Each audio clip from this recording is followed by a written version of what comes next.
E aí, rapaziada, sextou na Casa do Craque. No episódio de hoje, eu estarei sendo recebido na casa de um goleiraço que marcou época no futebol paranaense.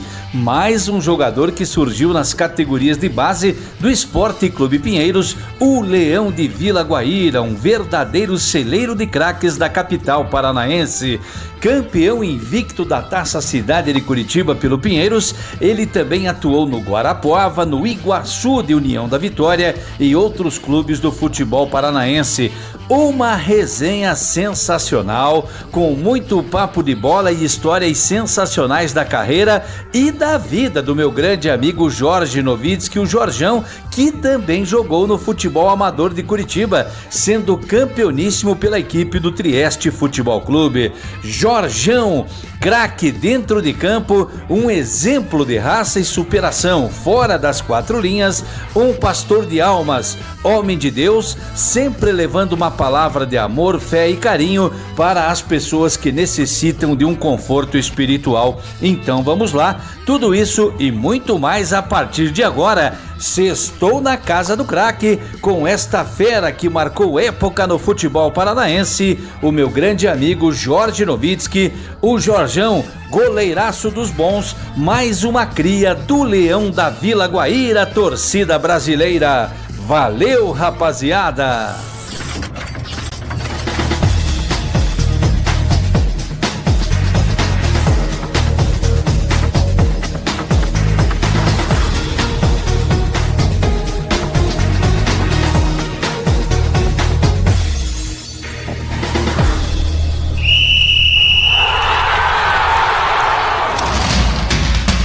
Maravilha, maravilha, rapaziada, olha só que legal, mais um episódio do nosso podcast aqui, o Sextou na Casa do Craque, e hoje eu estou sendo recebido aqui maravilhosamente, com muita alegria, com muito carinho, que eu quero apresentar meu convidado desta semana, grande goleiro, mas um goleiraço do passado, esse ganhou tudo que disputou, um grande amigo, uma pessoa queridona, como diria meu amigo Dionísio Filho, né, de saudosa memória, sangue bom, gente da melhor qualidade, não resta a menor dúvida. Estou falando do grande goleiro Jorge Novitzky, o nosso Jorjão, que está aqui conosco. Hoje estou sendo recebido aqui na sua residência para a gente falar daquilo que a gente mais gosta, que é o futebol, contar um pouco mais a respeito da sua carreira vencedora.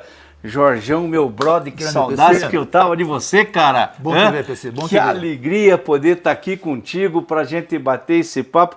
Como é que você tá? Tudo bem? Primeiramente, obrigado, né, por nos receber aqui, a nossa equipe, pra gente poder contar um pouco a respeito da tua história e reviver grandes momentos do futebol. Tudo bem? Tudo PC, tranquilo, Jorjão? A satisfação é toda minha, né, PC? Maravilha. Primeiro por te conhecer pessoalmente. Por mais que a gente teve momentos lá atrás, mas são coisas que já não...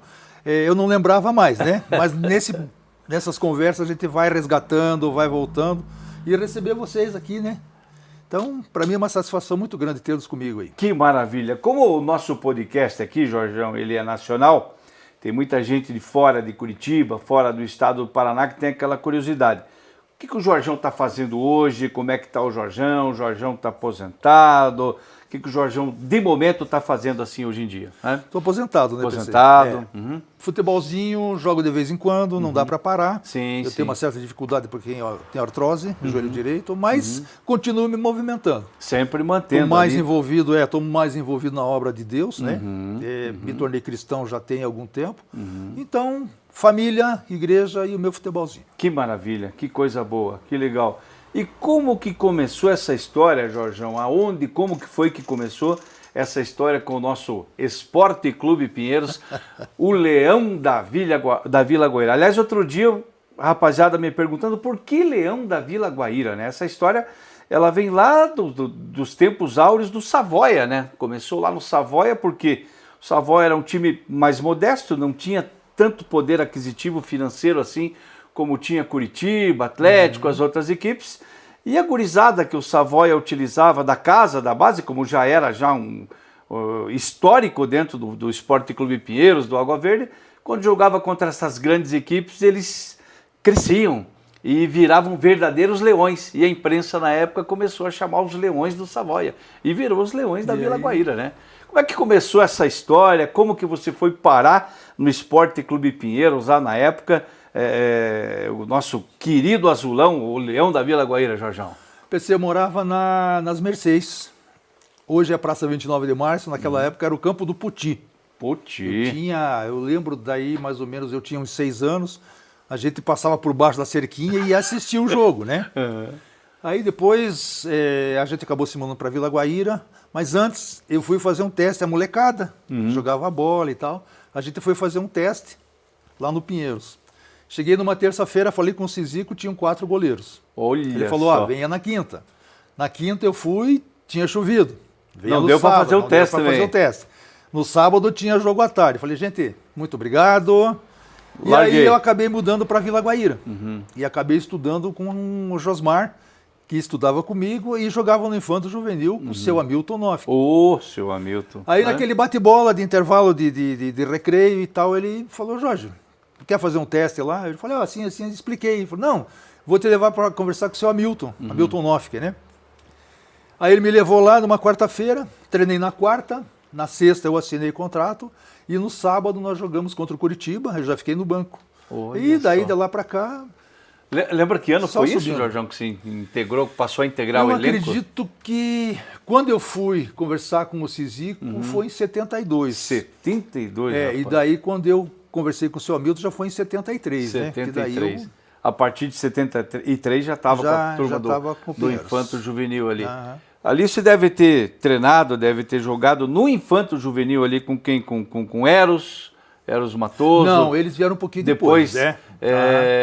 Quem? Quincas, naquela época, isso, era Quincas, Nanau. Joãozinho estava na base já ou não? Na ponta esquerda? O Joãozinho veio um pouquinho depois. Eu tenho uma lembrança maior, assim, do juvenil, né? Porque daí, assim, comecei no Infanto. E o Cizico daí precisou de um goleiro porque o titular dele machucou. Daí ele conversou com o seu Hamilton e eu fui lá para ficar na reserva. E ele falou, pô, cara, te conheço de algum lugar, né? Daí expliquei para ele, falou, não, então vamos aí e tal. E aí conheci Edivaldo Lima. Olha só. Era um zagueiro, assim, um baita finíssimo, zagueiro. Né? Nossa. Quando o pessoal fala que o cara joga de terno, ele era muito elegante. Com elegância, né? Edivaldo. Osnia Nacheski? Nosso polaco, nosso capiloton? Nino tá até hoje. Nanauzão. Quincas. Olha que legal. Depois veio o Dudu. Nosso João Eduardo Bicho. Veio em 75, daí o Dudu. Então teve uma galera assim, sabe, que marcou muito a trajetória deles. E tem um amigo nosso que já passou aqui pela Casa do Craque e que cada vez que ele fala de você, ele enche os olhos assim, ele chega a lacrimejar os olhos. Ele diz assim, eu aprendi muito com essa fera, meu compadre, adoro ele, PC tal, Wilson Coimbra. Ricardo Guimarães Coimbra. Essa lenda do futebol brasileiro. PC, eu vou dizer uma coisa pra você. Vocês treinavam pra caramba, naquela lama, naquele barro. Só pra você entender. Quando eu cheguei no Pinheiros, que daí já tinha passado, né, 72, que passou de Água Verde para Pinheiros. Esporte Clube Pinheiros. Tinha Silveira e... eu não lembro o nome do segundo goleiro. A gente ficava encantado, né? Olha. Daí o Silveira foi emprestado, eu não lembro para quem, e veio o Rosaldo emprestado do Colorado. Rosaldo, que era do Colorado. Então assim, comecei, foi me ensinando. Depois veio o Célio. Célio Maciel. E aí, o que a gente fazia? A gente ficava de olho. Né? Depois, terminava o treinamento, ficava muitas vezes eu e o Wilson treinando, os dois, um treinava o outro. O Wilson era muito bom em saída no chão. Isso. Sabe, ele era arrojado, né? Isso. Por mais que ele sempre foi um cara grandão, ele tinha uma facilidade muito, muito grande em bola rasteira. É verdade. Porque a gente treinava, a gente observava, sabe, ficava de olho nos que já tinham um pouquinho mais de bagagem. Atento, né? Naquela moçada. E assim, daí eu criei afinidade com os dois, o Rosaldo e com o Wilson. Daí minha esposa engravidou, eu digo, vou precisar de um padrinho. Quem que eu vou escolher dos dois? Daí a gente conversei com a minha esposa, ela falou assim, então vamos fazer o seguinte, se for menino, a gente pega o Rosaldo. Se for menina, a gente pega o Wilson. E o Wilson foi o contemplado daí. Que beleza, então, que maravilha. Assim, que bacana. E ali começou uma amizade, uma convivência muito grande, cara. Dentro daquela busca por uma vaga no profissionalismo dentro do futebol. E olha que privilégio do Esporte Clube Pinheiros ter 2 goleiros do naipe, além do Rosalvo e do Célio, do naipe do Jorjão e do Wilson, estatura elevadíssima, grandes goleiros, né, que marcaram época no futebol. Isso era muito importante, isso era muito legal. Caíram nas graças da torcida do Leão da Vila Guaíra. Olha, eu fiz uma... Procurei construir uma carreira bacana ali, porque assim, PC, existe a diferença entre você ser pago, né, para fazer alguma coisa que você não gosta, e você ser pago para fazer uma coisa que você gosta. É verdade. Então a gente sempre fez com muita alegria. Até hoje, eu adoro jogar futebol. Dentro da minha limitação, eu ainda me movimento e tudo, mas o gostar que é o diferencial. É verdade. A pior coisa que tem é você fazer uma coisa que não te agrada. Que não te agrada. Né? Então você não faz com excelência. E no futebol, nossa vida. Que alegria. Maravilha. Que agradecimento, né, a Deus poder fazer aquilo que a gente gosta. Um privilégio muito grande. Um privilégio muito grande. Muitos gostariam de estar ali naquele momento, trilhando uma carreira na base do Pinheiros, aquele dia a dia de vocês com treinamentos diretos. Conquistando, né? Conquistando o seu espaço. Todo tudo, dia era uma conquista diferente. E nessa época ali vocês treinavam ainda lá no estádio Orestes, na Vila Guaíra, ali, aquele que tinha cerquinha, ou já saíam para treinar em algum outro estádio, tudo nessa época? Quando eu cheguei lá ainda era líder do seu Hamilton. Para você ter ideia, às vezes não tinha um professor, o seu Hamilton dava o aquecimento para o pessoal do coletivo, e para treinar o goleiro, o que ele fazia? Ele ficava de pé, apitando o jogo e pegava uma bola e você ficava do lado dele pulando na bola. É bom salientar para quem, essa gurizada nova aí, que naquela época não tinha preparador de goleiro. Não tinha isso que tem hoje em dia, 2, 3 preparadores de goleiros. Né? Era você ou era você. É verdade. Sabe? Tinha lá, eu lembro que depois, um pouco mais tarde, veio o professor Peninha. Que nos ajudava um pouco mais. Mas isso era esporádico, porque ele também fazia faculdade, ele tinha as atividades dele, ele vinha mais para colaborar com o seu Hamilton. Né? E só lembrando então que o nosso Jorjão é mais um dos jogadores oriundos das categorias de base do Esporte Clube Pinheiros, descoberto por esse fantástico seu Hamilton Nofke, que nós temos aqui em todos os episódios, né?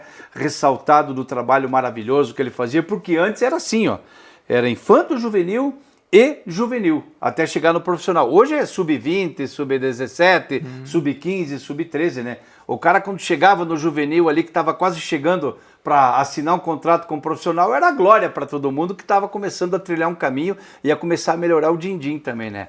Mas que bacana, seu Hamilton descobrindo mais um talento como foi o Jorjão, aí, no caso de tantos outros atletas. Nós estávamos conversando aqui, Jorjão, falando sobre a maneira dos treinamentos, o arrojo que tinha naquela época. Eu não sei se hoje mudou muito, hoje nós temos muita tecnologia, muitos preparadores de goleiros bons, mas naquela época vocês treinavam para arrebentar, eram os primeiros a chegar, os últimos a sair, dia de chuva, aqueles treinamentos arrojados para os goleiros. Goleiros sofriam uma barbaridade também, né, naqueles treinamentos. Com certeza, PC. Não era fácil. Quando a gente começou a treinar na Antártica, início de temporada, o campo era gramadinho, os caras cuidavam no final de ano. 4, 5 meses depois, aquilo ficava uma casca, um terrão. E aí, velho, você tinha que ir, você tem que treinar. Terminava o treinamento normal, você ia para aquecimento, né? Chegava, eu sempre fui assim, PC. Primeiro a chegar e o último a ir embora. É verdade. Porque eu fazia com amor. Sempre fiz, da minha época até hoje, o que eu faço com amor. Que maravilha. Eu procuro sempre dar o meu melhor. Né? E lá naquela época não era diferente. Então a gente chegava, dava lá 4, 5 voltas, aquecia, daí vinha o pessoal para o coletivo, terminava o coletivo, e muitas vezes o treinador pegava 4 ou 5 jogadores para ficar chutando para gol. Chute é gol. E assim, velho. Não tinha hoje calcinha de agasalho, calcinha estufada do lado. Aquela luva que adapta os dedos da mão era aquela luva grandona. Uma luva grossa, assim, de couro, muitas vezes desgastado, que você já não segurava mais. É verdade. Né? E você tinha que ir. Joelho todo ralado, porque o piso também já estava 100 gramas, e você tinha que ir, você tinha que treinar. Nossa, era danado, não era fácil não. Daí terminava o treinamento, tomava banho e pegava a Kombi, né, que vinha da Antártica para Vila Guaíra, eu morava na Vila Guaíra. E aí no dia seguinte, mesma coisa. A velha Kombi azul clara, com a Mauri de motorista. A Kombi dos 12 torcedores, né? 12 torcedores. Aí chegava lá para pegar o material, seu Amadeu distribuindo o materialzinho, aquela turma toda, seu Neide massagista. Amadeu, olha, eu tenho época grandes boa, recordações rapaz. do Amadeu, sabe? Eu não sei mais que fim deu. Porque eu morava na Vila Guaíra, bem na Santa Catarina com Venceslau Brás. Olha. E eles moravam lá embaixo, num lugar chamado Boiadeiro. Então a gente deixava a Kombi lá e daí vinha conversando, eu ficava em casa. Ele e o Magrinho, que era o roupeiro do Infanto Juvenil. Agora você me lembrou, voltou na minha memória o Magrinho, bigodinho, assim, o Magrinho ficava ali, né? Grande Magrinho. Bigodinho, mas eu sei que era Magrinho literalmente, né? Literalmente. Fazia jus ao o apelido era Magrinho, ele era bem magrinho. Era bem magrinho. Era ele e o Amadeu, os dois roupeiros do Pinheiros. Então a gente descia conversando, eu ficava e aí, sabe? Então, corneteava, falava, elogiava, porque ele vivia nesse meio, né? Ele vivia mais tempo que eu nesse meio. Então ele conhecia. Sim. Sabe, ficava olhando os treinamentos, conversava, os treinadores muitas vezes trocavam de roupa junto com ele na rouparia, porque era uma coisa assim, não é o que tem hoje, né? Aquele vestiário, uma sala exclusiva só para o era cara o bancão arrumar. de madeira ali para todo mundo junto, né? Ali dentro do vestiário. Chinelinho de dedo embaixo, camisinha, calção, aquela meia grossa. Que o algodão aquele grosso, aquele pedacinho de sabão de coco para tomar o banho depois. Lembra que eles cortavam o sabão de coco em vários pedacinhos? Ficava em cima ali. Toalhinha ali. E eu me encantava com isso, Jorjão. Quando eu cheguei para treinar no Pinheiros, as primeiras vezes ali na Antártica, no estádio Hélio Guzoni, quando vi o seu Amadeu passar o materialzinho para mim assim, eu digo, porra.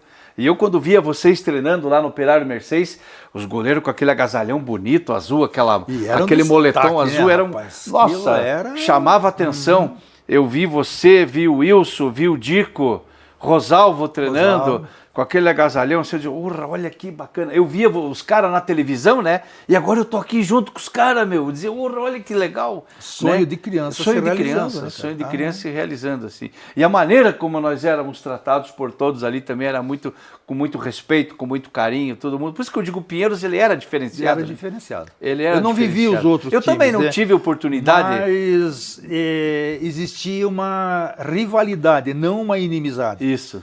Porque todo mundo queria ser titular. Sim, todo mundo queria. Mas não era por causa disso que eu não ia ajudar, digamos, lá no caso do Wilson. Qual é a dificuldade do Wilson? O Wilson não tem dificuldade em sair do gol. Então vamos dar o balãozão para cima e vamos ficar ensaiando essa jogada aí várias saídas de gol. Né? Como eu tinha minhas dificuldades para o lado esquerdo também, ele me ajudava. Então a gente... era rival, mas não era inimigo. Sim, né? Exatamente. Ajudava, treinava, se empenhava. Faça assim, faça assado. Tá faltando a pontinha do pé na impulsão. Porque isso, pro goleiro, é diferencial. Fundamental, diferencial. O que hoje eu brinco muitas vezes que vem a molecada conversar e tal. Já, você jogou e tá. Como é que é? Eu digo, olha, o fundamental do goleiro é a ponta do pé. Porque aquela fraçãozinha de segundo que você demora do calcanhar para a ponta do pé, é o tempo que você demora para fazer uma defesa difícil. Então, se você já estiver na ponta do pé, fica menos difícil de você defender. Então, detalhezinhos, né? Que você vai aprender. E aí você foi se tornando praticamente um especialista e ajudando os outros também, dando uma força para todo mundo ali. Com certeza. E como é que era treinar com o grande Célio Maciel, homem que saía jogando com os pés como se fosse um meia-direita, um meia-esquerda, como se fosse o Sérgio Zaia, com a bola, jogava para lá, jogava para cá. Você de encher os olhos assim, sabe?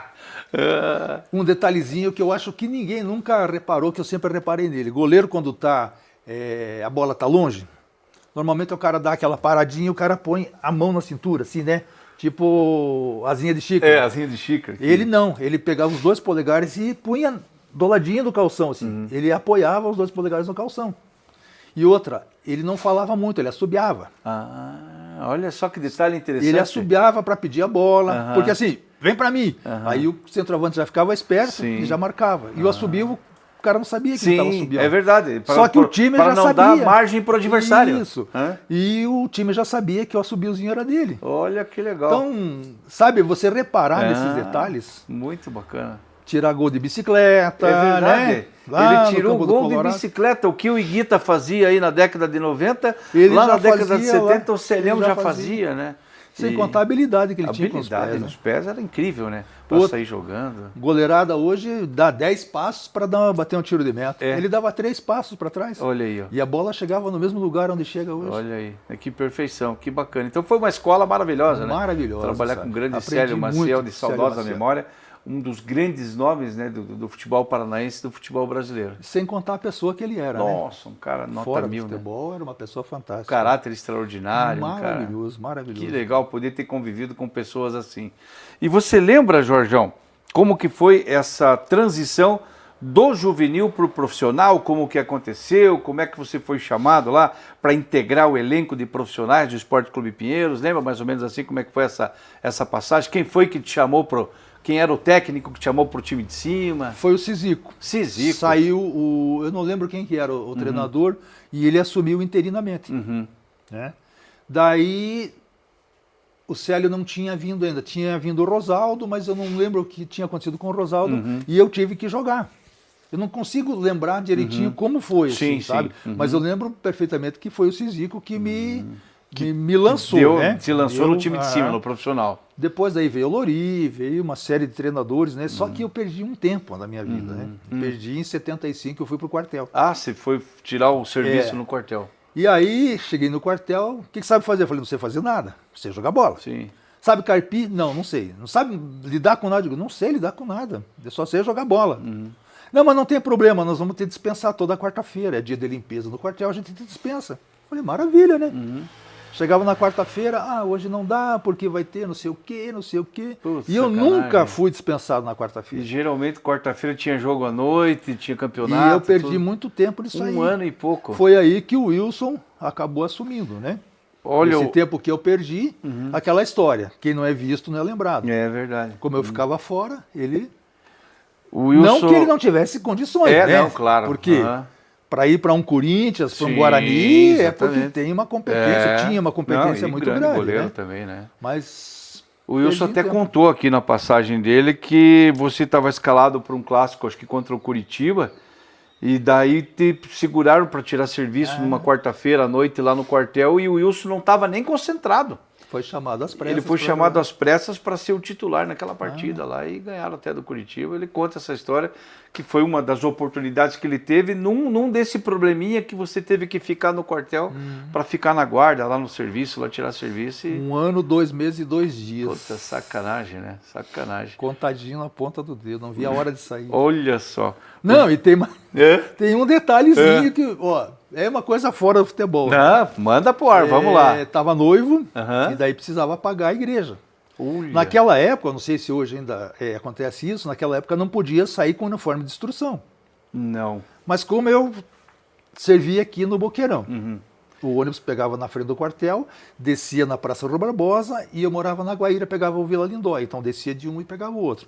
A igreja do Bom Jesus era atravessar a rua, pagar, pegar o ônibus e ir para casa. Atravessei a rua, passou o jipinho da PE.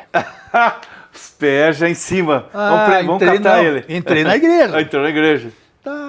Paguei, saí, olhei, nada. Quando eu pus o pé para fora, os caras te cataram. E era a semana do meu casamento. Passei a semana preso. Minha mãe foi lá, conversou. Saí no sábado de manhã para casar no sábado à tarde. A turma da PE era fogo. Pegava o cara com uniforme de instrução na rua, juntava o cara. Né? Agora eu me admiro com essa estatura que você tem, quase 2 metros de altura, que não te mandaram para Brasília para servir o quartel lá no Distrito Federal. Que a turma ia para a PE ou ia para o batalhão da Guarda Presidencial lá em Brasília, né? Que você pôra com essa estatura, tudo elevada tal, e pingando azeite naquela época, né? Treinando que nem um cavalo bem pra caramba, voando baixo, que a gente fala. Pensei 83 quilos, né? Nossa, imagine, eu vejo hoje, as 120, fotos que nós estávamos vendo aí, pôr o Jorjão aí na época, tudo, né? 83 quilinhos, tá? Olha que maravilha. Jorjão, você foi, quer ver? Eu vou só falar um detalhe que eu anotei. Geralmente eu não trago nada aqui, mas eu vou... Só para... Ultimamente minha cabeça, eu ando esquecendo alguma coisa também, mas olha aqui, ó. Jorjão, Reginaldo, Osnia Nacheski, Valdir e Celso. Fechei a defesa. Meio campo. Índio, Suísberto Birajara da Silva, Carlos Ernesto, mais conhecido como Cabide, e Sérgio Zaia. Sérgio Maurício Tadeu Zaia. Na frente. Quincas, que hoje mora lá em Francisco Beltrão, né? Vaquinha, de saudosa memória, e Zé Roberto. Para fechar, técnico, Lori Paulo Sandri. Lembra desse time? Eu lembro muito bem desse time. Campeão da Copa Curitiba. Taça Cidade de Curitiba em 77. 1977. Que time, hein? 2-1 contra o Curitiba, 2-1 contra o Colorado e 2-1 contra o Atlético. Só para que vocês possam entender. O Curitiba, de 71 a 76, ele ganhou tudo. Hexacampeonato. 71, 72, 73, 74, 75, 76. Em 77, a federação criou a Taça Cidade de Curitiba e o Pinheiros foi pegar por primeiro o Curitiba. O Jorjão no gol. Fechou o gol. 2-1 pro Pinheiros. E aí pegou quem na sequência? Daí, Colorado? Colorado e depois o Atlético. Depois o Atlético. Foi nesse jogo do Atlético que choveu uma barbaridade, que você foi considerado o melhor jogador em campo, que você pegou tudo na decisão e que o Pinheiros levantou o caneco nessa partida aí contra o Atlético, e que o Carlos Ernesto jogou tanta bola esse era que o Santos veio atrás. O Santos queria levar o Newton Batata do Atlético e o Cabide. E o Newton Batata foi e o Cabide sofreu uma lesão. E aí acabou com 23 anos encerrou a carreira como jogador profissional. Mas que time é esse, hein? Hã? Olha, foi uma fase do Pinheiros, assim, eu acho que memorável, sabe? Sensacional. Primeiro, veio muita gente da base. Naquela época, saíam 4 ou 5 do juvenil para o profissional prontinho para jogar. Não tinha aquela fase de transição, adaptação, tem que dar rodagem, 2, 3 jogos de rodagem, minutagem. O cara saía prontinho para jogar. Como a gente falava na gíria, vai pro pau, vai jogar. E dava conta do recado. Quando eu subiu comigo o Nino, o Osni, Nanau, o Celso. Aí eu sei que teve mais um, subimos em 5. Nanau, que jogava. E para você ver o nível do pessoal, sim. Revista Placar da época, era o top de linha. O sonho de todo guri era sair na revista Placar. Reportagem, Nino e Luiz Carlos. Olha, os dois irmãos. A meia cancha do Pinheiros. Os dois a irmãos nível nacional. Porto Amazonas. Isso. Então, para você ver o nível que tinha antigamente. Era muito bom. Hoje muito não que não tenha, PC, Tem, se revela alguns craques aí. Mas como era antigamente, a revelação, tanto é que o Pinheiros é o que eu acho que mais fornecia jogadores para os times de fora. É verdade, foi um grande celeiro de craques de formação, que hoje eles chamam de Centro de Formação de Talentos. O Pinheiros, naquela época, dentro da sua humildade, dentro daquele trabalho tipo família que fazia, revelou grandes talentos. Mas por que, PC? Quem tinha lá atrás, quem que ficava olhando, quem que buscava jogador? Nosso querido Hamilton Nofke. Ele ia lá no Fazendinha, ele ia no Nacional do Boqueirão. Ele foi buscar o Wilson na Fazendinha ali, Nacional, Vila Fani. Hoje quem que são os olheiros aí que os caras... empresário que vê você jogar, não, assine aqui, garoto, assine aqui. E o cara já fica preso com o empresário. Já fica com vínculo com o empresário. Não tem aquela... hoje é muita escolinha. É verdade. Não tem um moleque de pé no chão para aprender, como sabe? Tinha naquela época. O toque de bola, o toquezinho de vila, ali na Vila Lindóia, toda a esquina tinha um terrão e a piazada jogando, e de lá estava o seu Hamilton olhando a piazada lá. Então, isso não tem mais hoje em dia. Não, acabou, cara, acabou. E outra, eu até... Todos os episódios eu ressalto aqui a mentalidade da diretoria do Pinheiros na época, seu Raul Passos, seu Valdomiro Rubinec, o seu Lima, tantos outros, seu Valdomiro Perini, a turma dos Tá mesmo, da família Tá na época, do seu Orestes, todo aquele pessoal. Voltando lá, Dirceu Deia, João Dirceu Deia, o Weber, dono da churrascaria... da Gaúcha ali, da Gaúcha, o Roque Passetti, saudosa memória. Tinha seu Milton. Seu Milton, que também era... Ajudava muito ali. Eu lembro. Então era diferente, Era uma coisa assim que... O senhor Renato Trombini, que fez parte dessa diretoria também, todo aquele pessoal que buscava esses jogadores, era diferenciado, era um trabalho bem diferenciado, E aí, Jorjão, 77 vocês ganham a Taça Cidade de Curitiba. 78, o Pinheiros foi quarto colocado no Campeonato Paranaense. A CBD, na época, prometeu uma vaga no Campeonato Nacional, Campeonato Brasileiro. Isso. E aí deram aquela canetada, né? E o Pinheiros não foi para o Campeonato Brasileiro daquele ano. Foi quando a diretoria resolveu dar um tempinho, se afastar em 79 para juntar um din-din para construir o estádio. Foi aí que você saiu para o Guarapuava, não? Foi aí que eles começaram a emprestar os jogadores, né? Praticamente saiu todo mundo. Isso foi para o Colorado, Nino foi para Toledo, aquela turma. Ficou quase ninguém ali, né? Eu, Nanau, Alarcon, Rubens Paula. Rubão, zagueiro. Eu acho que nós 4 que fomos para Guarapuava. Foram para o Guarapuava. É assim, PC, para aprendizado foi excelente. Sabe? Pegar cancha, pegar experiência. Isso. Trabalhei com o Ladel. Goleiraço, pessoa. Grande goleiro, pô, fez história no Operário de Ponta Grossa. Operário, tá vivo, mora lá em Curitiba, né? Curitiba, no Curitiba também. Grande goleiro, Ladel. Então, aprendi muito com ele também. Né? Sem contar que daí, assim, você que viaja por esse Brasilzão todo, você já deve ter passado por lá e conviveu com muito guarapuavano. Nossa. PC, já fui para muito lugar, PC. Conheci muita gente, muitas cidades, mas o povo guarapuavano é um povo diferenciado. Que maravilha, olha aí. A recepção, ganhasse ou perdesse, você saía na rua, os caras vinham, cumprimentavam, conversavam, incentivavam, sabe? Não tinha cobrança. Lógico, a cobrança existe, né? Porque ninguém quer perder. Então, teve inclusive um lance contra o Atlético, que a bola, nós ganhamos de 2-1, a bola entrou por fora da rede. Olha aí, rapaz. Deu bagunça lá e tal, e seu Hélio Alves era diretor do Atlético. Seu João Hélio Alves. Isso. Grande feiticeiro. Aí, o que ele fez? Ele foi lá na rede, meteu o pezão e arrebentou de uma vez a rede. Realmente a bola tinha passado por fora. Mas como ele arrebentou a rede, o juiz foi lá e deu o gol. Olha aí. Não, foi gol, você que arrebentou a rede. E aí, o comentário durante a semana era tudo sobre isso aí. Onde você ia, o pessoal falava, conversava. Virou o tema da semana. Era o tema da semana. Olha aí, gol por fora, validado e tal. Então, assim, Guarapuava foi um aprendizado muito grande para mim. E lá casa cheia, direto. Sempre jogo casa lá, cheia. sempre casa cheia. O estádio era pequeno, o Lobo Solitário ou Valdomiro Gelinski? Não, estádio Lobo Solitário. Lobo Solitário. Hoje deve ter um shopping lá, né? Eu lembro que lá eu cheguei a jogar no Valdomiro Gelinski lá depois, mas era o Lobo Solitário. Lá embaixo, né? Perto do campo da Madeirite, alguma coisa assim, aqueles lados. Madeirite lá, que o pessoal treinava muito no campo da Madeirite lá também, né? Mas estádio Lobo Solitário, né? Não, e o campo também era muito bem cuidado. Que bacana. Por mais que fosse um estádio acanhado, mas era muito bem cuidado. Muito Essa bem foi uma fase boa do Guarapuava. Foi uma fase ótima.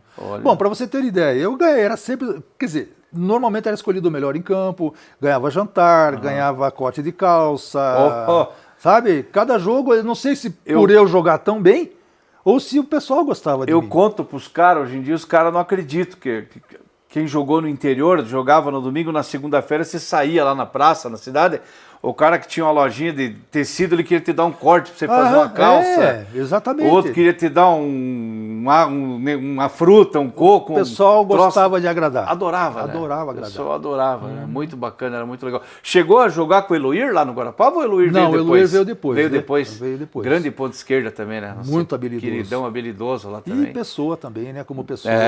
Nanau, Edson Luiz Reikdal, Nanau, que hoje mora no litoral do Paraná. Estamos devendo uma visita para o Nanau lá para gravar o Craques do Passado com ele. Se não me falha a memória, eu acho que ele foi um dos primeiros jogadores a sair para o exterior, né? Ele foi para o Chile, né? Que depois andou acho que no México, mas no Chile ele fez uma carreira muito bonita. A primeira saída dele foi para o Chile. O Nanau chegava, tinha uma época de domingo assim que ele fazia o gol do Fantástico todo domingo, quando ele estava no Vila Nova de Goiás, né?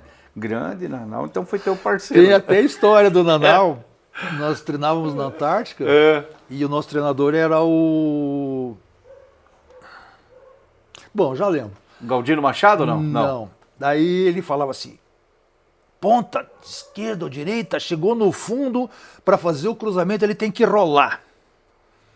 Então ele ia lá para mostrar, ele cruzava e daí ele caía e rolava no chão. E os caras pegavam no pé dele. Juvenal Ruppel. Juvenal Ruppel. Meu Deus Juvenal do céu. Ruppel. Então, assim, historinhas, né, que tem fundamento. Não, verdade. Porque o que você vê hoje no futebol? O cara chega na linha de fundo, tá todo mundo chegando de frente, o cara volta, a bola volta lá pro goleiro, né? Não, outro dia... Tá todo mundo já na velocidade, ali, joga a bola lá ataque, dentro. Tal, né? Não, outro dia eu tava batendo um papo, gravando com o Valmir Gomes, e ele contando que ele tava assistindo o jogo do Grêmio, escanteio pro Grêmio. Aí o cara bateu pro meia, o meia pro volante, o volante pro zagueiro, voltou a bola lá no goleiro, cara. Não, e daí assim... Aí o goleiro deu um vago. Assim, escanteio normalmente vem toda a zagueirada. Pô, vem tudo, os né? dois, um no primeiro ou no segundo pau. Aí o cara, em vez de jogar a bola lá dentro, o que o cara faz? Joga pra trás, vai lá no goleiro, daí o zagueirão tem que voltar na velocidade, se desgasta. Ou às vezes pega um contra-ataque, o cara perde a bola e tem é gol. coisas que eu não consigo entender, né? Não aceito, PC. Esse tipo de jogada que eu não aceito. E Jorjão, e do Guarapuava, Iguaçu, de União da Vitória ou Pato Branco? Não, Pato Branco. Pato primeiro, Branco. Né? Foi aí que eu falei que eu vi você treinando, que eu lembro lá da época do Pato Branco, que eu vi você com a camisa, tal, treinando, né? Que vocês vieram fazer um jogo aqui em Curitiba, eu não vou lembrar se foi contra o Atlético, e vocês fizeram um treinamento ali na Antártica, eu já estava no Juvenil do Pinheiros e vi o Jorjão lá treinando com a camisa do Pato Branco, lá aquela coisa toda. Foi uma passagem boa também, não? Não foi tão boa. Mais ou menos. Assim, quem me levou foi o Lori, né? O Lori Paulo Daí Sandro. foi Nanau, eu... Rubens Paulo não estava nessa? Não, vocês, o Bom não estava. Quincas, não? Quincas também não. Não, eu sei que o Nanau que a gente mais lembra, saía assim, para mais jogar, lembra. né? E aí o Lori me levou para lá e tal, comecei como titular e foi passando, só que o time não tinha tanta qualidade. Nós estávamos jogando no Willie Davis, ganhando o jogo de 2-0 do Grêmio Maringá, e o Maringá acabou empatando o jogo. A situação já não estava tão boa, né? Na terça-feira eu conversei com a minha esposa, falei, olha, eu vou conversar com o Lori para tentar mudar, se ele quiser me tirar, para ver se dá uma chacoalhada aí, para ver se cai alguma coisa, né? E ele realmente já queria me tirar. Só que daí primeiro eu falei, daí ele não me falou nada, que ele ia me tirar, Sim. né? Mas assim, pela qualidade do time, a gente sabia que não ia muito obter longe. êxito. Tanto é que eu acho que depois desse jogo que a gente empatou com o Maringá lá, acho que 2 ou 3 jogos, o Lori foi dispensado. E aí, como o Rubão, que jogou no Maringá também, assumiu, daí foi mudando de treinador e tal. Eu já não tinha tanta vontade de jogar, né? Porque, sabe, é aquilo que eu falo para você, você tem que se sentir bem onde você está. Sim. Quando você começa a não gostar do ambiente, daí fica difícil. É aquela dificuldade, né? Às vezes, porra, a dificuldade financeira dos caras pagar, já é uma merreca, ainda demora 2, 3 meses. Esse era um problema muito sério. E já com família, tudo, filho. E, é o que eu citei aqui, né? Quando eu bati um papo aqui com o Nilson, na época do Iguaçu, de União da Vitória, até o papá era reduzido, entende? Era complicado, né? Saí do Pato Branco, daí voltei e fui para o Iguaçu. Quando a gente estava treinando e veio o Denir Borges. O Denir Borges, que era presidente do Iguaçu. O cara que assinou meu contrato lá. Conversando e tal e tal. Estava quase que no finalzinho do mês, naquela época você recebia luva, né? Não sei se hoje tem ainda, não. Você recebia luva e tal, daí ele falou assim, não, hoje eu não consigo te pagar, eu te pago dia 30. Faltavam, digamos lá, uns 10 dias. Né? Não, tá tudo bem, né? Vou ter que deixar a família aqui, porque é um contrato de 6 meses, era só para disputar a segunda divisão. Aí chegou no dia 30, eu fui cobrar dele, ele falou, não, são 30 dias. Eu falei para você, 30 dias. Não. Eu digo, ô, Denir, não. A gente não é criança, não sou sacanagem moleque. Comigo, né? não. Né? Mas aí, como já estava lá, né, acabei ficando, jogando. Ficou quanto tempo lá, Jorjão, no eu fiquei Iguaçu? 6 meses. 6 meses no Iguaçu. Fiz uma campanha boa lá, sabe? Na época vocês treinavam ainda lá no Enéas Muniz de Queiroz, lá no Ferroviário, lá em cima? Ou o Antioco Pereira já estava pronto? A gente jogava lá. Jogava no Antioco? Treinava um ou outro, né? Mas a gente treinava muito numa fazenda que tinha lá. Tá. Inclusive, vaca, cavalo, você tinha que limpar o campo para você treinar. É verdade. Sabe? Então, momentos terríveis, né? Que hoje você dá risada, mas era difícil. Mas sabe? acontecia. Acontecia, né? E aí o Antioco Pereira já estava pronto ali no estádio. Não, estavam começando. Começando, naquela época estavam fazendo. Né? Jogava muito lá no Ferroviário, lá em cima, estádio Enéas Muniz de Queiroz. Muito bom aquele estádio. Bom, a segunda divisão, né, do futebol paranaense nessa época. Agora eu lembro, PC, você me falou lá atrás de quando eu comecei, meu primeiro jogo como profissional foi lá, num jogo à noite. Lá no Ferroviário. Isso, lá o Rosaldo machucou e eu tive que entrar. Olha aí. Os caras protelando, né? Porque era um jogo difícil, né? Eu não lembro a nossa classificação, mas era um jogo muito difícil. E eu acabei entrando no intervalo. Então agora eu tenho essa recordação de ter... Primeiro jogo pelo foi Pinheiros lá no profissional. Lá no, Iguaçu, lá no estádio Enéas Muniz de Queiroz, o Ferroviário, lá antes do Antioco Pereira. Chegou a jogar com o Gelson Scott, lá com o Belga? Com Belga. Lá daí foi... Mário Paraná, tá? Com aquela turma? Não, Mário não. Foi Walter, eu, o Galinho... O Galinho, lateral esquerdo? Lateral esquerdo. O Galinho, grande Galinho. O Galinho era gente boa pra caramba. Moreno, cabelo capacete aqui. Galinho. Galinho é gente boa pra caramba. Meu Deus do céu. Porra, grande Galinho. Só que assim, como a sede, a concentração era assim muito precária. Ali era. A gente teve que... Era dentro do estádio ali, aquela casa que tinha ali, mas né? Mas era horrível, né? Ali era, eu cheguei a dormir ali, cheguei a morar ali, era complicado. Difícil mesmo. Ali era terrível. E depois do Iguaçu, teve mais alguma outra passagem ou realmente ali você resolveu... Não, daí eu voltei, né? Daí quando eu voltei tinha o Wilson voando baixo. Aqui no Pinheiro já? Aqui no Pinheiro já, que era aqui no Boqueirão. No Boqueirão, na Vila Olímpica. Isso, Wilson, Dico, Nilson. Nilson. Júlio César, o Abeli, nosso... Pardal. Sebastião Kozlovski, o Nelson. E o Nelson Cachorrão. Nelson Cachorrão. Urra! Como é que eu ia ficar lá, né? Aí os caras falaram, Jorge, você vai, vamos te emprestar, você vai lá para o Rio Verde, no interior de Goiás. Interior de Goiás. Aí não tinha ninguém conhecido. Eu já era casado, tinha 2 meninas. Vou ficar? Não, Jorge, infelizmente não tem espaço, né? Tem muita molecada subindo aí, tudo. Falei, então faz o seguinte, foi bom trabalhar com vocês, fica com o meu passe. Daí reverti a categoria e fui...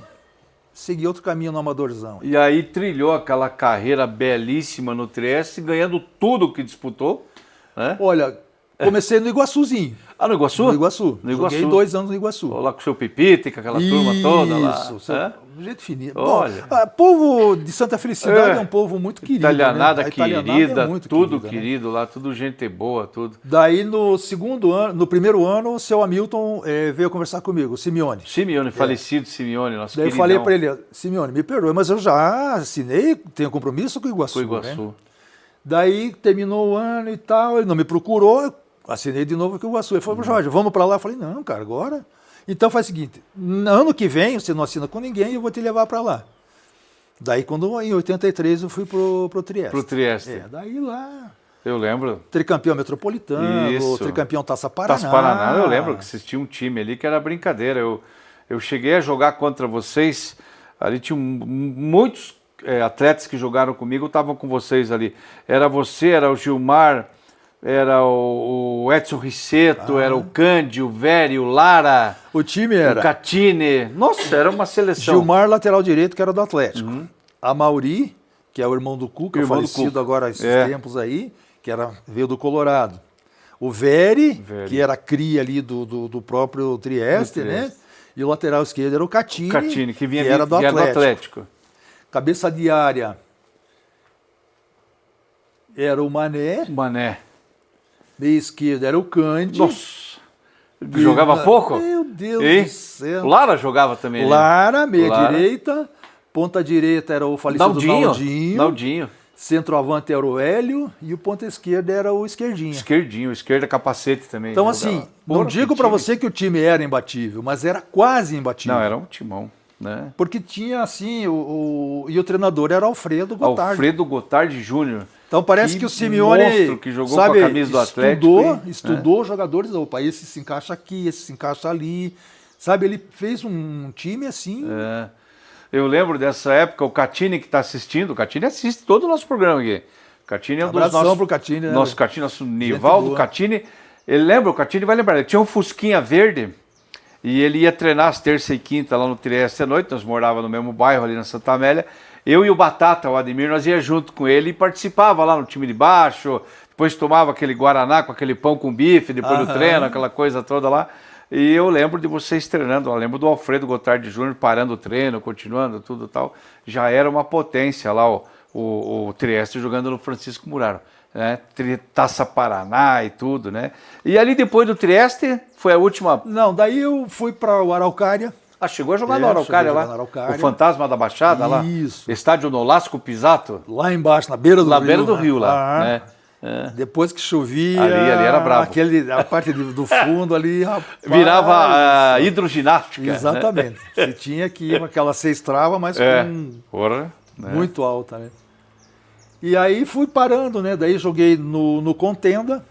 Ah, não, Contenda não. Desculpa, no Contenda, no Costeira. Costeira, daí fui campeão em Araucária pelo Costeira, né? E aí comecei a disputar SESI, já disputava o SESI, né? Aí você já estava na Ultrafértil, não? Já estava na Ultrafértil. Fez também, ganhou o campeonato, disputou Entrei Ultrafértil. Em 82 na Ultrafértil. 82. E o Nanau jogou com você na Ultrafértil? Isso, ele veio uns 6 anos depois, mais ou menos. Olha, né? que maravilha. Eu acho que ele parou de jogar e acabou entrando lá também. Né? E aí veio aquela época do SESI, jogar lá no estádio do SESI do Boqueirão, tudo ali. Campeão invicto contra a Bosch. Contra a Bosch, que tinha uma seleção. Um timão, né? Nelson, Nilson, toda aquela turma que eles foram campeões mundiais lá, né? No México, na cidade do México. E aí nós pusemos eles no bolso, né? Me perdoe, meu amigo Santinho, Nilson, mas... Que legal, que bacana. Aquele ano foi nosso. Mas também assim, PC, a Ultrafértil treinava contra Trieste, Iguaçu, Vila Fani. É verdade. Os times do Amadorzão, a Nata. Aí a gente começou levando 4-0, 5-0, depois a gente já foi diminuindo o placar, começava a empatar. Então, assim, não menosprezando os times do SESI, mas assim... Quando a gente pegava os times que não treinavam igual a gente treinava, ficava mais fácil. Ficava mais fácil, né? Então a gente conseguia, né? Eu lembro. Foi campeão invicto. Eu lembro de vocês treinando lá na Tindiquera, naquele campo. Lá atrás da Petrobras. Atrás da Petrobras, lá. O pessoal da Ultrafértil. Cheguei a fazer um coletivo contra vocês pelo Operário de Araucária, pela SOBA, Sociedade Operária Beneficente de Araucária, lá do Irineu Cantador, daquela turma toda lá. Do Beto Pancin, e a gente fez um treino contra vocês, era um timaço da Ultrafértil. Os caras jogavam por música, todo mundo fininho, pingando azeite. E assim, tinha o Israel, que não jogou no Amadorzão, mas era muito bom. Chiquinho, que foi meu chefe, que era ponta esquerda. Tinha o Lambari, que era um centroavante assim, que jogava em qualquer time do Amadorzão. Sabe, muita habilidade, finalizador, batia bem na bola. Então, o nosso time era um time acertadinho. Um baita time. E depois veio mais o Nanau, com a bagagem dele, ajudou muito. Não, o Nanau eu lembro, ele era grande destaque do campeonato do SESI. Aí era o nosso Edson Luiz Reikdal. Né? Que bacana, que legal. E assim, Jorjão, todo esse tempo de carreira, tudo assim, desde o comecinho lá, tinha um goleiro que você se espelhava, desde a época que você chegou em 73 no Pinheiros, que era teu grande ídolo no gol na época, que você assistia futebol, gostava, via a seleção brasileira jogar. Tinha alguém assim que você dizia, pô, eu gostaria de ser que nem esse cara, assim, um goleiraço, assim, tal. Alguém que te espelhou assim, não? Olha, eu gostava muito de ir mais cedo para assistir, porque naquela época tinha a preliminar. Né? Mesmo com um time de futebol. Eu gostava muito de ver o Negri, que era do Colorado. Aribaldo Negri, do Colorado. O que eu reparava muito nele, ele não era um cara de ficar parado. Ele ficava se movimentando, olhando, sabe, orientando o time, falando, olha, marca, volta, goleiro. Pega aqui, pega ali e tal. E isso me chamou muito a atenção. Tanto é que muitas vezes, até hoje, né, jogando futebolzinho aí, eu falo, oriento. Vai cantando a jogada ali. Né? Peguei esse costume de orientar a jogada, mesmo porque eu era goleiro e tinha a função de orientar. Mas ele foi o que me espelhou muito, sabe? Me chamou muito a atenção. Sabe? Grande Negri. Pô, marcou época. Jogou no Colorado, jogou no futebol gaúcho. E, infelizmente, acho que há uns 3 anos atrás acabou falecendo, acabou nos deixando, né? É um cara sensacional, um baita de um goleiro. Né? Gostava muito de ver ele jogar. E hoje, assim, Jorge, você acompanha o futebol aí, de vez em quando, vê alguma coisa? Acompanho, PC. Acompanho. Os nossos times na Série B do Campeonato Brasileiro aí, Atlético e... Estão devendo, né? Estão devendo muito aí, pelo que você viu já de grandes jogadores atuando. Hoje vê, por exemplo, uma seleção brasileira. Chega a dar até um ruim na gente de ver a falta de qualidade, a falta de doação, assim, como é que é? PC, eu acho que o grande erro do futebol brasileiro é o lado financeiro. Muita grana. Muito dinheiro para pouco futebol. Veja bem, moleque que você vê jogando hoje aí, O cara vai dar uma olhadinha, vê que ele tem um futuro bacana. Primeira coisa, assinar um contratinho. Né? O empresário. Em vez de levar para um clube, preparar. Não, o cara já quer primeiro, vou me garantir. Vou me garantir ganhar dinheiro em cima do moleque. Daí o que acontece? Tchum, o cara vai para fora. Quem ganhando lá, vamos chutar baixo aí, 500 mil reais. Nossa. Né? Vamos chutar baixo, porque o nível aí está muito mais alto acima, que isso. Né? Bem mais acima. Vai querer jogar na seleção brasileira, sendo que lá no exterior ele está ganhando rios. Isso estamos falando em pagamento. Em pagamento. O cara tem mais patrocínio, Sim. o cara tem mais uma Direito briga de uma de imagem, casa, um carrão. Comercial. O direito de imagem no Brasil, eu já digo para você uma coisa, está tudo errado. Doa quem doer. Porque assim, quem é o top de linha hoje no futebol brasileiro? Palmeiras, Flamengo. Quanto é que esses caras ganham de direito de imagem? Aí pergunto para você, qual é o time que está menos colocado na Série A hoje aí? É o Sport lá embaixo? O Sport. Tá, vamos pegar um Flamengo, vamos pegar um Sport. O Flamengo ganha 1 milhão. O Sport ganha 100 mil. Por quê? A diferença é muito grande. Se o Flamengo não tiver o Sport para jogar, como é que ele vai ganhar o direito de imagem dele? Aí que tá. Então, tinha que ser um pouco mais... Tinha que ser valorizado. Equilibrado, Eu acho que tinha que ter um equilíbrio maior com relação a isso essa diferenciação que começou lá quando criaram o Clube dos 13. Você ganha 5 milhões e outro ganha 100 mil por... Pois é. Né? Mas o que ganha 5 milhões, se ele jogar sozinho, vai acontecer o quê? Nada. Não tem nada. Ele vai precisar do que ganha 100 mil para poder disputar o campeonato. Então, isso aí tinha que ser um pouquinho mais estudado, valorizado. Jogador aí, o Brasil deveria ter, hoje já não tem mais como fazer isso, mas ter um teto máximo. Estipular um valor. Vamos chutar assim, para mim, 50 mil de pagamento no mês para mim tá ótimo, tá excelente. Então vamos dizer o jogador que tem uma carreira menor, vamos dizer 100 mil. Porra. Não pode passar disso. Por quê? Né? Vamos aí, Neymar ganha quanto por mês? Nossa, ele ganha um caminhão de dinheiro por mês. O que ele está mostrando para ganhar todo esse dinheiro? Para mim, ele nunca foi um jogador acima da média, porque o que ele ganhou de título até hoje? Qual é a... Copa do Mundo nunca conquistou não um tem título Copa, mundial. Não tem título de melhor do mundo. Concorre aí com o pessoal, mas é sempre o pessoal de fora que ganha. Ele nunca conquistou como o melhor jogador do ano, tal, né? E assim, PC, não é só o jogador atleta. Tem que ser o jogador, o homem fora do campo. Isso, o extracampo dele tem que mostrar caráter. Quanto moleque se espelha num jogador desse. É verdade. E quantos, né? E aí o cara aparece aprontando, fazendo acontecer. Bastou você ver que o Neymar faz uma tatuagem, a piazada quer fazer uma igual. Né? O Neymar põe um negócio na orelha, a piazada quer pôr também. Sabe? Então, esses caras tinham que ter uma cabeça um pouco melhor, porque eles são referências para essa geração que está aparecendo. Com toda certeza. Dá um pouco de exemplo dentro e fora de campo, né? Então, essas atitudes, assim, muitas vezes até dentro de campo, comprometem. Ele sendo um homem fora de campo, vai refletir lá dentro. Porque em vez do cara pegar no pé dele lá, como é que é o nome dele? O que sempre está aí envolvido em... Jogador? De chamar de negão, como é que chama? O Vini Júnior. O Vini Júnior. Se dói por qualquer coisinha. E porque o cara me... PC, no nosso tempo era negão, vem cá, negão, vem cá.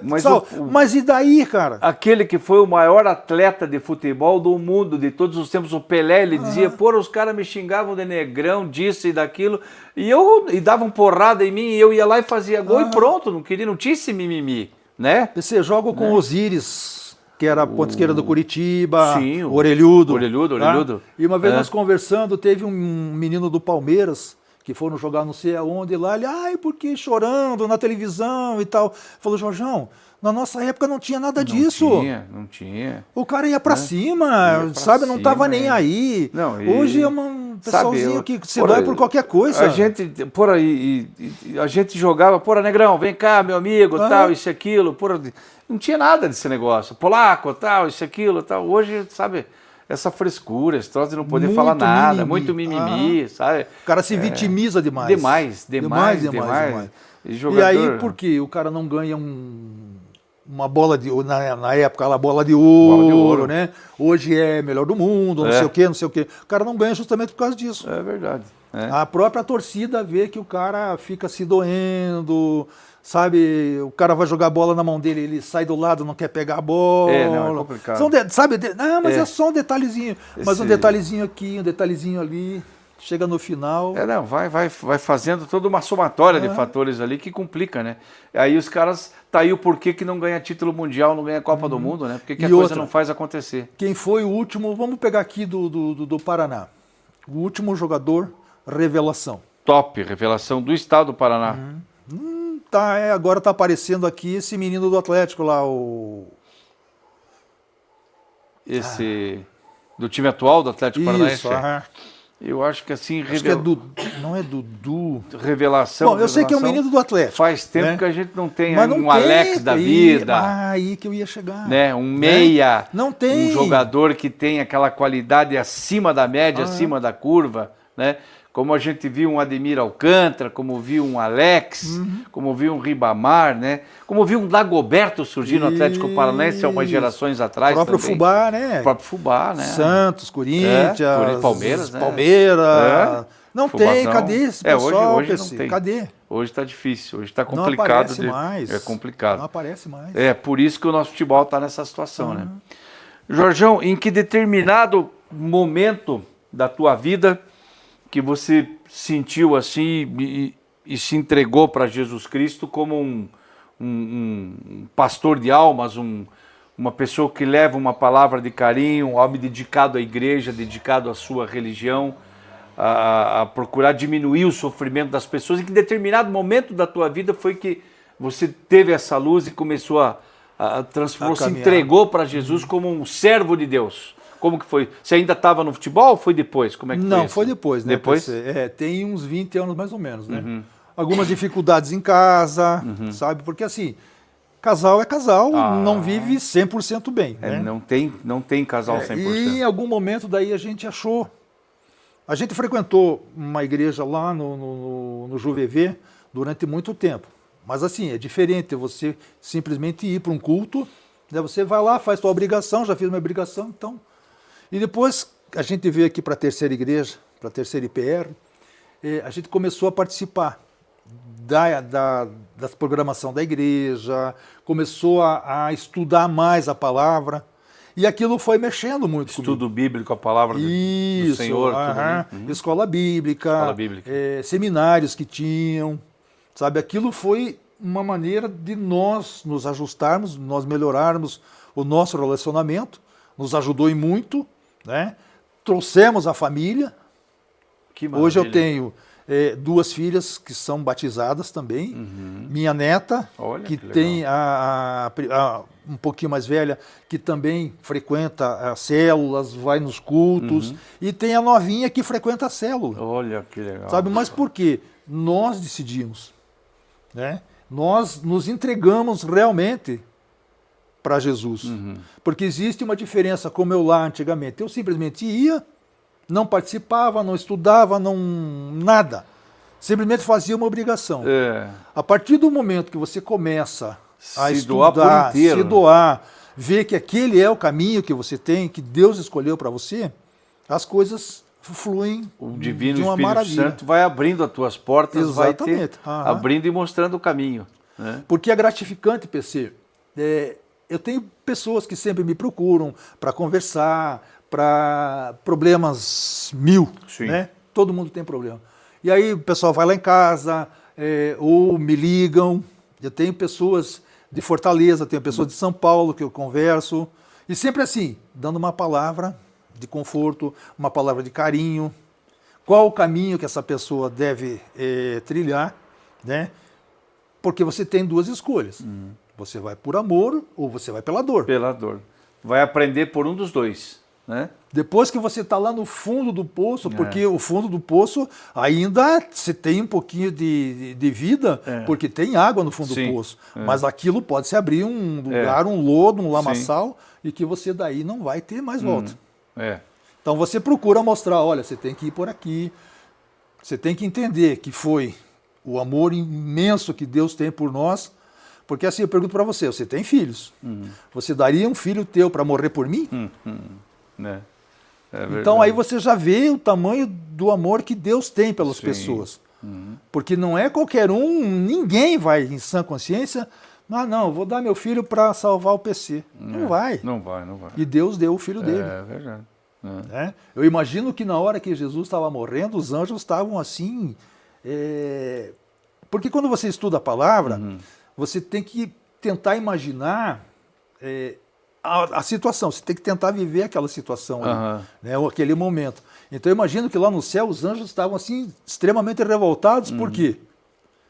Jesus estava morrendo para salvar as pessoas. A humanidade. Porque a humanidade estava perdida. Completamente perdida. E aí Jesus fala assim, Pai, perdoai-os porque eles não sabem o que fazem.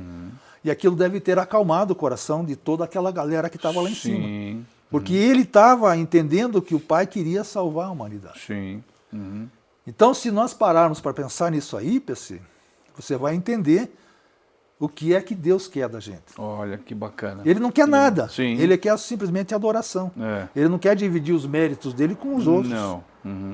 Então é simples, viver a palavra, viver os ensinamentos da Bíblia é uma coisa mais fácil que tem nesse mundo. E a partir do momento que você passou a entender, compreender e passar esse seu conhecimento, a vida ficou mais leve, tudo ficou mais claro. Os problemas continuam, né? O problema todo mundo tem, né? Ele falou, olha, eu vou estar com você em todos os momentos. Em todo momento. Não vai ser fácil, mas eu vou estar com você. Que legal. Então isso se torna mais fácil, porque você sabe que ele vai colocar pessoas na tua vida para te ajudar a resolver. Pessoas que atuam como anjos na tua vida, que vão aparecer em determinados momentos para poder te auxiliar dizer assim, em determinadas situações. Vá por aqui. PC, não vá por ali, que ali... não, mas eu sou o PC, né? Aí você vai lá e quebra a cara. Né? Verdade. Jorjão, dentro daquela carreira do futebol, dentro daquela vida, né, entregue ao futebol, tem alguma coisa que você não fez, gostaria de fazer, que pudesse mudar, se tivesse essa oportunidade, eu faria tudo de novo, novamente? Alguma coisa que você tem vontade, que não conseguiu realizar assim dentro daquela carreira, não? Não, PC, eu acho que dentro de tudo aquilo que eu me propus a fazer, aquilo que eu te falei no começo, eu sempre dei o meu melhor. Sim. Talvez o meu melhor não fosse bom para muita gente, mas era o meu melhor. Sim. Era o que eu tinha a oferecer no momento. Eu sempre busquei me aperfeiçoar. Em treinamentos, assistindo o jogo, conhecendo pessoas, né? Tanto é que o Lori acreditou muito em mim quando ele foi para Minas, lá para o Alfenense. Alfenense. Que daí foi o Johnny, foram uns 4 ou 5 para lá, ele queria me levar. O Johnny que você fala, o Casinha. O Casinha. Casinha, grande Johnny. Johnny ele Casagrande. Queria me levar para lá. Né? Talvez ali fosse um momento melhor para a minha carreira. Mas aí eu já penso, hoje eu já penso diferente, eu já penso assim, o propósito de Deus foi outro na minha vida. Era outro. Aquela época eu não entendia. Sim. Porque se eu estou aqui hoje, foi uma preparação de Deus para a gente falar do amor de Deus para as pessoas. Sim. Eu não estou aqui conversando com você por um motivo, porque você gostou de mim, porque as pessoas gostam de mim. Isso é um propósito de Deus para que as pessoas entendam o tamanho do amor que Deus tem pelas pessoas. Sim, exatamente. Né? Então, tudo está no propósito de Deus. Alguma mágoa, assim? Não tem mágoa de nada? Não, não tenho, nada, mágoa de nada. Sempre nada. Se eu ofendi, se eu magoei alguém, eu não sei. Porque aonde eu vou, aonde eu encontro pessoas, Jorjão, aqui, bacana, legal, Jorjão, quanto tempo, sabe? Eu sou muito bem recebido. Eu sempre procurei deixar a porta aberta por onde eu passei. Maravilha. Se eu vou na Ultra Fértil, eu sou bem recebido. Na Volvo já nem tanto, porque lá é uma política diferente para você poder entrar. Né? Mas conheço muita gente lá de dentro, tem muita gente nas redes sociais, sabe? Então sempre deixo a porta aberta por onde eu vou. Que legal, que bacana. Vou pedir para a Giovana me alcançar ali o nosso presente para a gente entregar aqui para o nosso Jorjão. Eu deixei em cima da mesa lá, né? E as canetas estão ali na primeira, o zíper ali da mochila. Todo mundo que participa aqui na Casa do Crack leva um presentinho aqui, uma lembrança para guardar aqui, porque passou pela casa, ou melhor, que nós passamos pela Casa do Crack e fizemos esse registro assim, né? Lembra de algum jogo memorável na tua vida que você... Não, hoje eu fui o cara. Quem sabe esse da decisão da Copa da Taça Cidade de Curitiba tenha sido naquele jogo contra o Atlético em que os jornais da capital paranaense o colocaram você e o Cabide como os dois grandes jogadores daquela partida na época? Jogos que marcam, né, PC? Aham. Tem jogos que marcam muito a vida da Opa, gente. pode soltar. Aqui. Coisas assim que é aquilo que eu falei para você antes de nós conversarmos. Eu perdi muito depois da Covid, eu Sim. perdi muita coisa da minha memória. Você me falou da 2020 lá, teve aquele problema da Covid, 2021, né? Lembra-se que a gente, conversando, eu me lembrava de algumas Sim. coisas, assim. Mas assim, PC, a partir do momento que você se entrega, que você treina, que você se prepara, a tendência natural é você fazer, no mínimo, um bom jogo. Sim. Porque toda defesa, para o goleiro, toda defesa é importante. Sim, exatamente. Se você errar um lance, o centroavante pode perder gol, a meia cancha pode perder a bola, o zagueiro pode furar, mas o goleiro não pode errar. O goleiro não pode.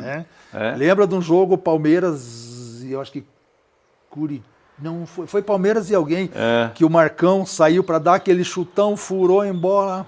Acho que o Palmeiras levou 4 ou 5 gols. 6 gols. 6 do Curitiba. Então, o goleiro tem que estar sempre bem. O goleiro não pode se dar o luxo de errar. É o camarada que ele não pode falhar. Não pode errar.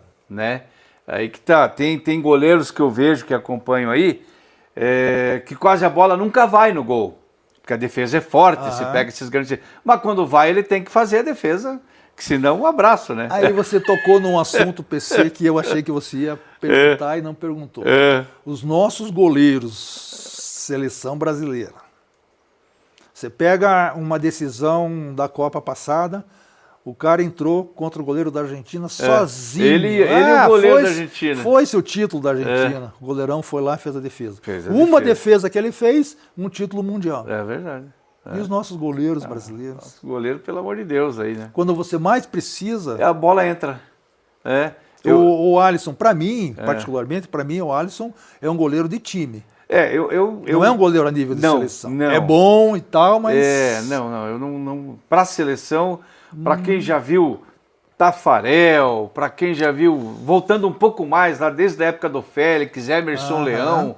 Né? Esse era Tafarel, fera, né? Leão, cara. Pô, Leão era brincadeira. Fale o que quiser. Ele era rabugento, era chato, gritava com todo mundo, brigava com todo mundo. Treinava separado. Mas era um baita do goleiro, né? Embaixo do gol. Era um especialista, não tinha, cara sensacional. E para quem já viu todas essas feras defendendo a camisa da seleção brasileira, pô, o Alisson é um jogador de time, como você falou. Mas a hora que precisa dele, ele não resolve, né, cara? Entende? Eu não consigo Fica entender. escondido atrás do zagueiro. Faça a responsabilidade do zagueiro. Olha o que está escrito aí, Jorjão. Que maravilha. Leia aí. Ó. O meu grande amigo Jorjão, um grande abraço do PC. E aqui na frente, rapaz. Na casa do craque. Na casa do craque, com o grande goleiro Jorge Novitzko, o Jorjão. Aí, ó. Maravilha. Uma lembrança para você aí. E vou pedir para você me dar um autógrafo nesse exemplar aqui do troféu, que esse eu guardo de recordação lá na minha casa. Não sou craque, mas fica lá em casa, lá, né? Aí nós vamos guardar isso aí bonito lá também, né? Maravilha. Gostoso bater um papo com o nosso Jorjão. Essa fera, quase 2 metros de altura, viu, Dudu? Pegava muito aqui, pegava até pensamento, é brincadeira. Imagine você jogar num time que tinha Wilson Coimbra e Jorge Novitzky. O cara pensava 2 vezes, puta, como é que eu vou fazer gol nesses camaradas? Era brincadeira, rapaz, coisa linda. E os dois eram cabeleira, né? Aquele cabelão comprido, assim, aquela coisa de popstar da década de 70. Até brinco com o Wilson, quando eu falo, ele tinha aquele cabelão assim, estilo, né? Aquela coisa, olha aí, ó. Ó, amigo PC, grande abraço, né? Que Deus abençoe todos os teus passos. Está aqui Jorge Novitzky, está aqui o nosso troféuzinho. Obrigado, Jorjão. Para a gente fechar, qual a mensagem que você deixa, não em termos de futebol, mas para a humanidade, assim, uma mensagem que você deixa nesses momentos difíceis que a gente está passando de transformação no nosso planeta? Busque a Deus.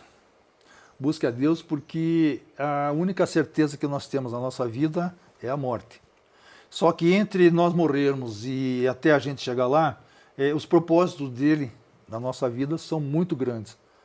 Então, proteção, livramentos, vitórias que nós temos que agradecer muito a Ele.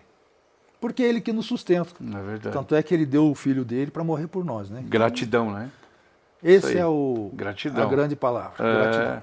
Sejam sempre gratos a Deus. Jesus é o caminho, a verdade, a vida e a salvação. E ninguém vem ao Pai a não ser por mim. A não ser por mim. Aí que tá. Jorjão, muito obrigado. Só tenho gratidão por você nos receber, toda a equipe aqui. Eu, Dudu, Giovana, aqui na tua casa, para a gente poder bater esse papo legal.